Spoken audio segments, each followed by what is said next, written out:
The story begins here on the Golan Heights in the dead of night.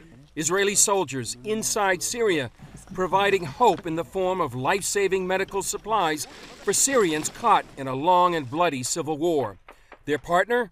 A Christian aid group called Frontier Alliance International, or FAI. We support the state of Israel and we love the Jewish people. So to be able to engage the Syrian crisis through the Israeli border in cooperation with the Israeli army is a huge privilege for us as an organization. On this night, Dr. Sally Parsons and trauma nurse Debbie Dennison returned from a 7-week tour of duty in a Syrian village. This was a long trip too. Yeah. It was very good though, very good. Lots of trauma coming in, brought in another head injury. Parsons and Dennison served in this makeshift hospital. Why did you go in? Because the Lord calls us into all the world, to all the nations. But I specifically felt God told me this was what I was supposed to be doing. Parsons, a surgeon for 30 years, faced procedures she never did before. When the team didn't know what to do, they turned to prayer and even YouTube. How many incisions? 3?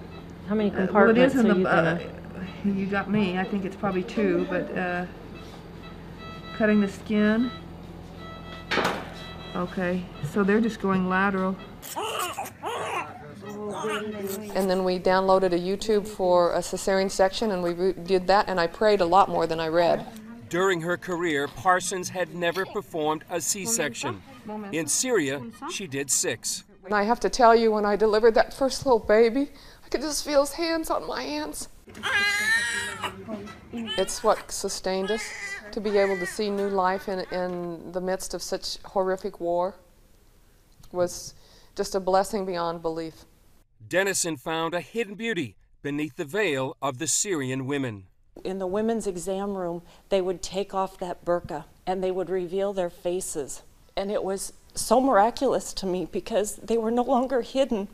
But the beauty of these people would come out, these women, and it was no longer someone without a personality, but it was a woman with a life, and it was a woman with her children. We met them in their glory, we met them in their beauty, we met them in their pain. And it was an amazing experience for me. Parsons and her team sent the worst cases back to Israel.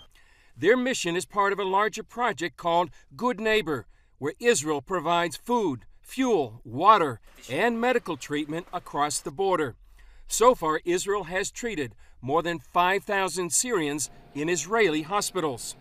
Israeli Major Sergei serves as the Good Neighbor Chief Medical Officer. Why do you do this? From one side, this is a very simple question. I can't see the other side of the border that's starvated in his place and don't bring him the help. This is a huge situation that they live there, and this is my point. This is my opportunity to bring them help where they need this. I'm very proud to do this.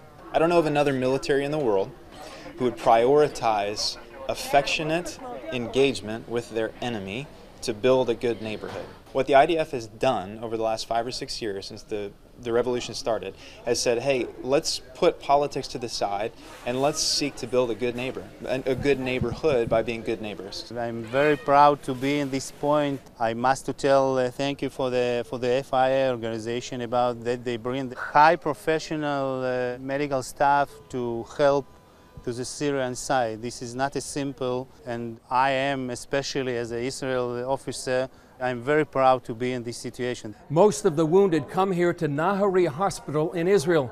We dressed up in gown and gloves to sit down with these Syrian men who received not only a physical healing, but a transformation of the heart. We concealed their identity for their own protection. Once I arrived in Israel, my point of view of the Israeli people changed completely. I was told that Israel is the bad guy, that Israel is the enemy. Now I know that it's just the opposite. I thank God I arrived in Israel in time, because if I had not come here, I wouldn't be alive. The team changed this Syrian's view about Christians. Before, I thought that Christians were bad people, but I found out that they are good people, and they helped me. During the mission, they faced barrel bombs like this one and took shelter some 60 times. They even faced this Russian MiG.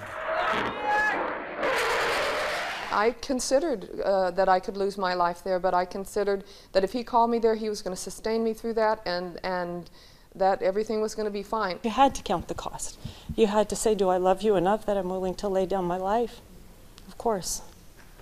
And my answer was yes.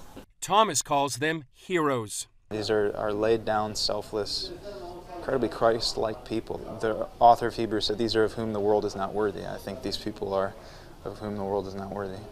Other teams are operating inside Syria now, and the joint project is growing. Thomas says Christians can help. First of all, pray, make intercession. Jesus was clear, pray to the Lord of the harvest, send forth laborers. Secondly, come. If you're a medical professional, if you love the Lord, and if you can handle these circumstances, you can work in a team in an environment like this. We want you and we need you. Some consider this a genuine Middle East peace plan. Jews helping Christians, helping Muslims. People are people, no matter what label we put on them, Muslim or Christian or Jew, but underneath their label, they're men and they're women that have the same needs. They have the same pains and the same hurts that we do, and they need the same compassion and love. No matter what the barriers, all people respond to love. And we were, as Christians, going into a community, they didn't know us, they have a historic animosity towards Christian, but all it took was an expression of love, and we were welcomed with open arms. Chris Mitchell, CBN News, Nahariya Hospital, Northern Israel.